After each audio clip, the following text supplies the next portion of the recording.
There are three very powerful approaches to eating that'll help you lose weight very effectively. And I've spoken about the first two approaches in two other videos, which I'm going to put in the comments below for you to reference. But the first was the calorie density approach to eating, and the second was the macro approach to eating. And I'm doing these in order because the calorie density approach is the easiest one to follow. Essentially, you just have to kind of eat fruits, vegetables, and whole grains because they're much lower in calories and higher in nutrition and will help you lose weight very effectively, very naturally, and in the easiest manner possible. The second approach, which is the macro approach to eating, it's a little bit more challenging because you have to actually track your calories. And you got to kind of weigh out your food in grams and do some math to know exactly how many carbohydrates and protein and fats you're taking in on a daily basis. And what I recommended with that approach is that 80% of your calories come from carbohydrates and proteins and 20% come from fats. Well, the third approach that I want to introduce to you on today's video here is what we call carb cycling. And I'm introducing this one third because it is a little bit more challenging. So if you tried out the macro approach to eating and you liked it, then you could try this approach out because this is the next level of it. And it's carb cycling. So how we use the carb cycling approach is we have to first start with the macro approach. We have to know our macros, in other words, before we can keep going to start carb cycling them. So the very first step here is we want to calculate out 60% of your calories coming from carbohydrates, 20% of your calories coming from protein, and then 20% of your calories coming from fat. Now that we have our base macros calculated, now we can actually start talking about the carb cycling approach. And what it looks like is on day one, it's going to be a low carb day. Day two is a medium carb day, and day three is a high carb day. And generally speaking, what we try to pair up with this carb cycling approach is our activity levels as well. And there's a couple of different ways to do this.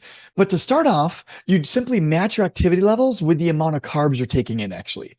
So for instance, on day one, which is a low carb day, you're going to have low activity levels that day as well. Now, the other school of thought is you can work out that day and burn even more fat. But when you first start off with this approach, I recommend just having it low activity, just so you can get used to this idea at first, and then you can explore other ways to use this for yourself. But that's exactly what we're going to do. And the same thing is true for day two, which is a medium carbohydrate day, that you can have a little bit more activity. Let's just say you go for a walk or a jog or a light bike ride, something like that on day two. And then day three is a high carbohydrate day. That'll be the day you work out, actually, because you're going to be able to refuel your body with enough carbohydrates and glycogen so that you can recover much more effectively. So when you first start off with this approach, that's what I recommend. And we're going to be talking about this idea separately about cycles and phases that you enter into. Well, carb cycling is a cycle that you're doing, and it's a 3-day cycle. So what it is in 1 week, you can carb cycle twice if you want to, where it lasts 6 days, right? And then on day 7, you just take a break. And then you could jump back in on Monday, let's say, if you're doing Monday to Wednesday, and then Thursday to Saturday, and then Sunday's your day off type of thing, okay? You also could just carb cycle 1 cycle a week if you want to, and the other 4 days, you just eat your baseline or the calorie density approach. There's lots of ways to do this, in other words. So I just want to introduce this idea to you because it is very effective. And quite honestly, if you have not a lot of fat to lose and you want to get a six-pack, this approach actually will help you get there pretty quickly. And it'll help you really shred up and get like the defined abs that everyone's looking to get. And if you combine it with fasting, intermittent fasting, then you're going to get there exponentially faster. You can shred up very effectively using intermittent fasting and carb cycling approach. Okay, so I want to introduce this to you just so you have this information. Try it out for yourself. What this will actually look like for a daily calorie ceiling of 1,000 calories a day will be 25 to 50 grams of carbohydrates on day one here. And because it's low carbohydrates, we're going to be having higher protein and higher fat.